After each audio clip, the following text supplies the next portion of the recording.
지금부터 3월 17일 새벽 예배를 시작하도록 하겠습니다. 사도신경으로 신앙 고백하시겠습니다. 나는 전능하신 아버지 하나님 천지의 창조주를 믿습니다.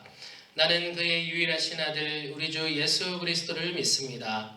그는 성령으로 잉태되어 동정녀 마리아에게서 나시고 본디오 빌라도에게 고난을 받아 십자가에 못 박혀 죽으시고 장사된 지 사흘 만에 죽은 자 가운데서 다시 살아나셨으며 하늘에 오르시어 전능하신 아버지 하나님 우편에 앉아 계시다가 거기로부터 살아있는 자와 죽은 자를 심판하러 오십니다. 나는 성령을 믿으며 거룩한 공교회와 성도의 교제와 죄를 용서받는 것과 몸의 부활과 영생을 믿습니다. 아멘. 찬송 285장 함께 찬양하겠습니다. 285장입니다.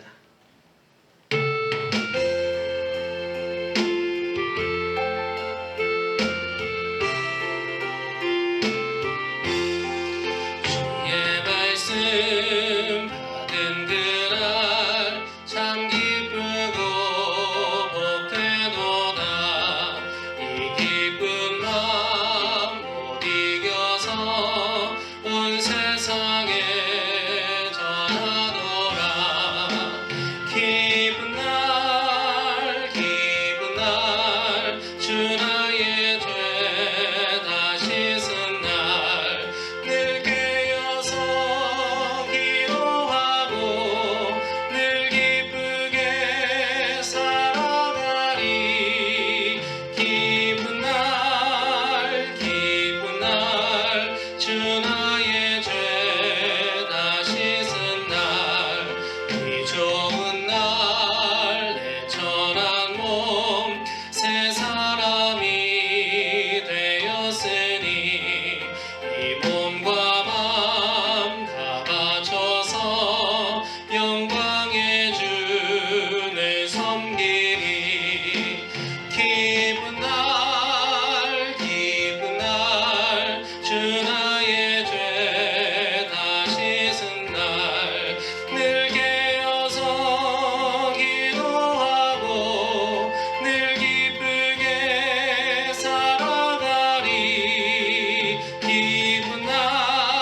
기쁜 날 주 나의 죄 다 씻은 날 늘 깨어서 기도하고 늘 기쁘게 살아가리.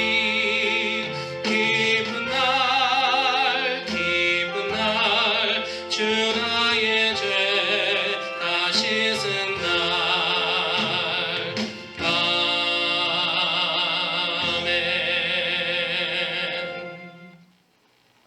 오늘 나누실 말씀 레위기 14장 1절에서 4절 그리고 20절 말씀입니다.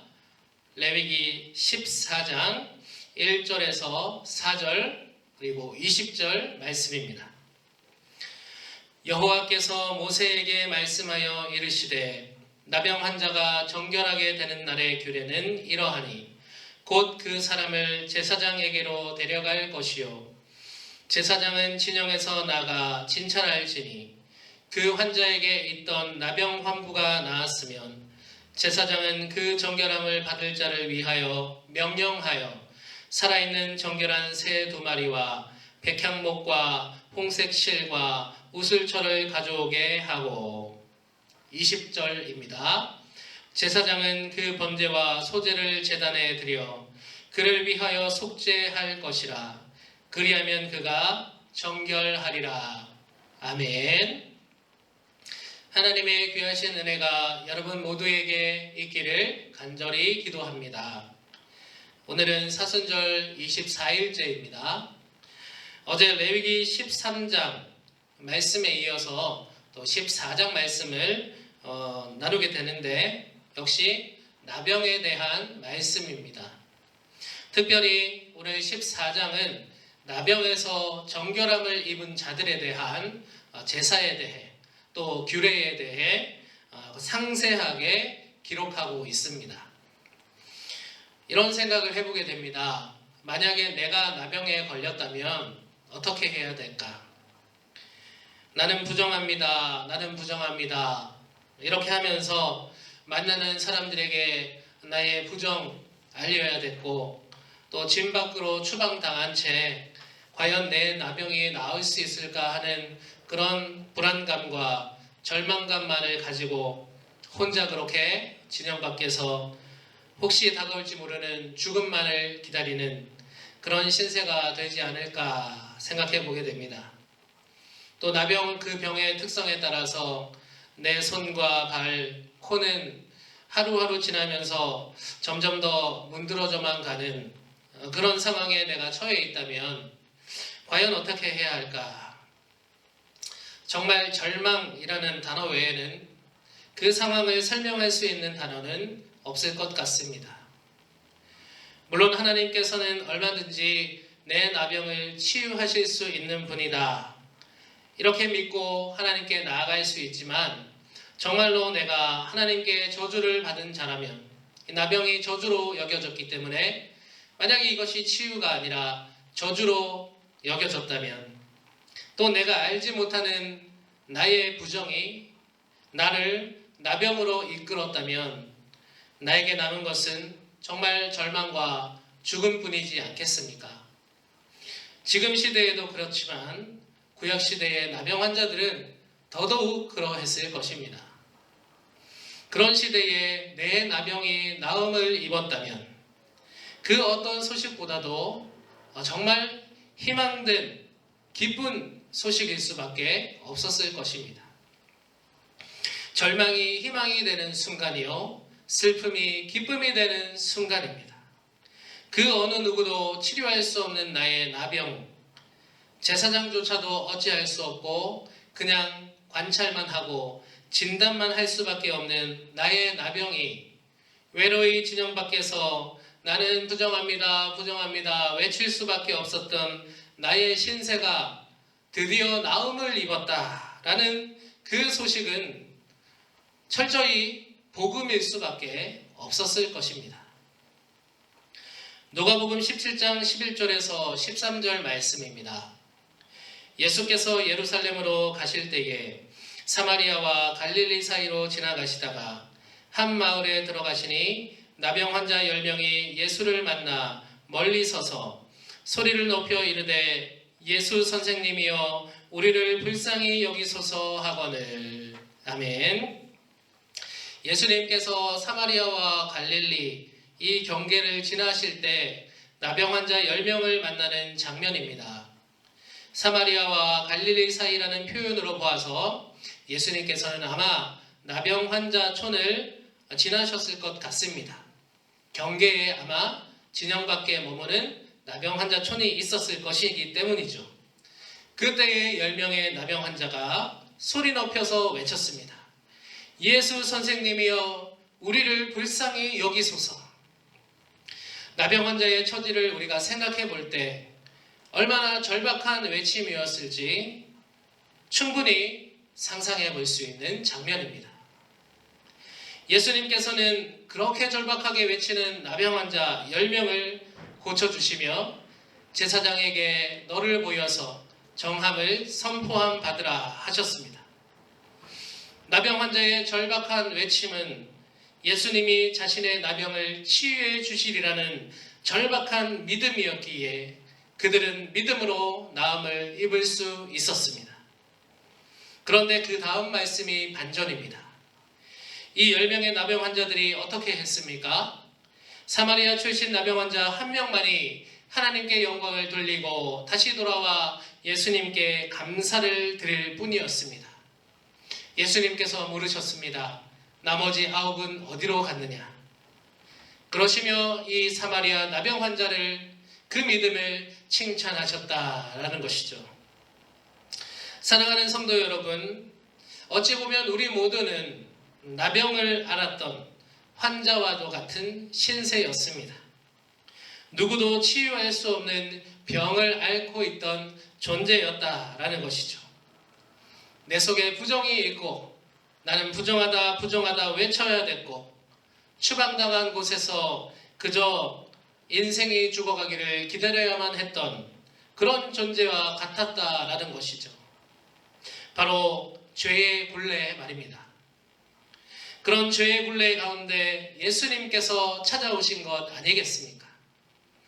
죄의 굴레 가운데 있던 우리에게 예수님께서 찾아오셨다는 것이 바로 복음이지 않습니까?